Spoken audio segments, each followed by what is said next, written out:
बिस्मिल्लाहिर्रहमानिर्रहीम, अस्सलाम वालेकुम, वेलकम टू माय चैनल। आज आपके साथ जो मैं है तड़का मिक्स दाल की रेसिपी लेके आया हूँ, जो कि बहुत ही मज़ेदार और लजीज मज़ेदार। मैंने भिगो के रखी थी कम से कम 40 से 45 मिनट।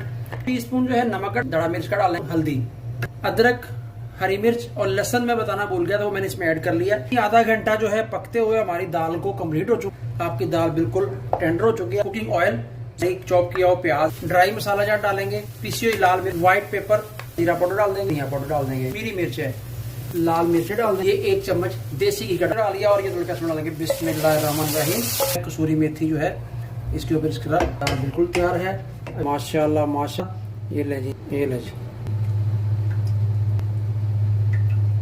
इसको मज़ेदार करने के लिए जैतून का ऑयल ऑर्गेनिक है।